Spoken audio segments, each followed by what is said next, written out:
एक सब्सक्राइबर ने पूछा था कि गुरुजी मंत्र जप कैसे करें, तो चलिए जान लेते हैं कि मंत्र जप कैसे करें। सबसे पहले जान लेते हैं कौन से मंत्र जपने चाहिए और कौन से मंत्र जप नहीं जपने चाहिए। मित्रों, मंत्र 3 प्रकार के होते हैं: वैदिक मंत्र, तांत्रिक मंत्र, शाब्र मंत्र। वैदिक मंत्र तथा शाब्र मंत्र आपका जाप करना चाहिए और तांत्रिक मंत्र का जाप नहीं करना चाहिए। यदि इस विषय में आपको वीडियो चाहिए तो मैं अलग से वीडियो बना दूंगा। अब बात करते हैं कौन सी माला से मंत्र जाप करना चाहिए। वैसे तो पंचमुखी रुद्राक्ष की माला से जाप करने से हर प्रकार का मंत्र सिद्ध होता है और रुद्राक्ष की माला जो है सर्वश्रेष्ठ माला होती है। विष्णु भगवान, राम जी और एकाध मंत्रों को छोड़कर समस्त प्रकार के मंत्रों की सिद्धि रुद्राक्ष की पंचमुखी माला से हो जाती है। स्फटिक की माला से माता लक्ष्मी और माता सरस्वती का मंत्रों का जाप करना चाहिए। कमलगट्टे की माला से माता लक्ष्मी के मंत्र का जाप करें और तुलसी की माला से विष्णु भगवान, राम, कृष्ण भगवान के मंत्रों को जाप करना चाहिए। रक्त चंदन की माला से माता दुर्गा के मंत्रों को जाप करना चाहिए। हल्दी की माला से माता पीताम्बरा और भगवान गणेश के मंत्रों का जाप करना चाहिए। यदि अलग अलग माला से जाप नहीं कर सकते हैं तो समस्या कोई बात नहीं है, आप रुद्राक्ष की माला से जाप कर सकते हैं, कोई दिक्कत नहीं है। रुद्राक्ष की माला से हर प्रकार के मंत्रों की सिद्धि होती है। देखिए, मंत्र जब भारत या विदेशों में काफ़ी भारी मात्रा में लोग करते हैं और उसका लाभ आपको तभी मिलेगा जब मंत्र जागृत हो जाए। भगवान शंकर ने वैदिक तथा तांत्रिक मंत्रों को कीलन करके रखा हुआ है, यानी उसका कोई दुरुपयोग ना कर सके, और सुरक्षा की दृष्टि से मंत्रों का कीलन किया गया है। शाबर मंत्र का कीलन नहीं किया गया है और जो शाबर मंत्र होते हैं उनका थोड़े से जाप से वो तुरंत अपना असर दिखाना शुरू कर देते हैं। और वैदिक मंत्र का जो प्रत्येक अक्षर होता है उसका कम से कम 1 लाख बार जाप करना चाहिए और तभी मंत्र सिद्ध हो जाता है। जैसे ओम नमः शिवाय एक पंचाक्षरी मंत्र होता है और इसका कम से कम 5 लाख की संख्या में जाप करना चाहिए।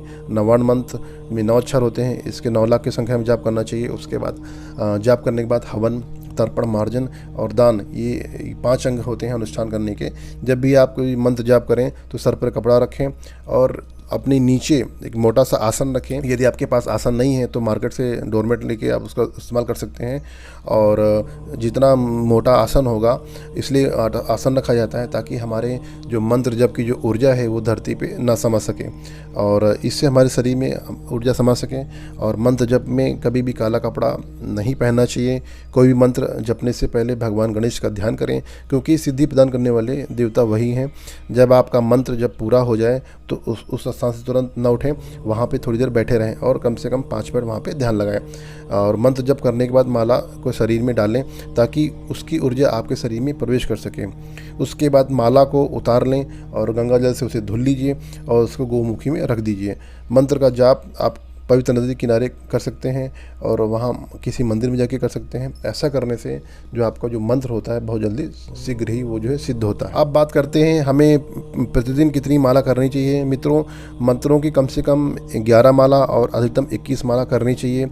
इससे अधिक माला करेंगे तो आपका शरीर मंत्र जप की ऊर्जा को ग्रहण नहीं कर पाएगा। जैसे जैसे समय बीतता जाता है और मंत्रों की जो है संख्या बढ़ा सकते हैं, माला की संख्या बढ़ा सकते हैं।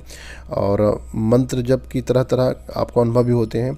शरीर में कंपन होता है, मूलाधार चक्र में कंपन होता है और शरीर के अंग फड़कते हैं। कभी स्वप्न के माध्यम से आपको देवता के दर्शन होते हैं, उनके धाम के दर्शन होते हैं और तरह तरह के दर्शन भी होते हैं। और आपको जो है आपकी माला नाचने लगती है, शरीर में झटके लगते हैं और बहुत सारे पारलौकिक अनुभव होते हैं और जो हर व्यक्ति को होते भी नहीं हैं। इसलिए लोगों को लगता है कि जो है ये कैसे हो सकता है। मैं तो 10 साल से पूजा कर रहा हूँ, मुझे तो कुछ अनुभव नहीं होता है। तो जब देव कृपा होती है तभी अनुभव होते हैं। बिना सब कुछ उनके हाथ में रहता है। आपके इच्छा से, आपके सोचने से आपको अनुभव नहीं होगा। मित्रों, मैं आपको कुछ महत्वपूर्ण नियम बताने जा रहा हूँ। यदि आप उस विधि से जाप करेंगे तो निश्चित तौर पर आपको अनुभव होगा।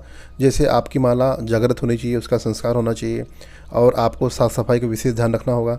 जिन कपड़ों में आप जाप करें वो पूजा घर में रखें। माता बहनें अपनी सुविधा के अनुसार से कपड़े पहनें। जिस भी देवी देवता का आप मंत्र जाप कर रहे हो और उनको निश्चित तौर पे रोज़ या सप्ताह में एक निश्चित दिन या महीने में एक बार भोग जरूर लगावें।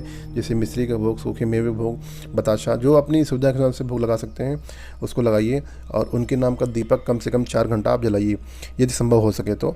और महीने में कम से कम 2 बार उनके मंदिर में जाके उनके दर्शन करिए जाके और अपने इष्ट के व्रत करिए।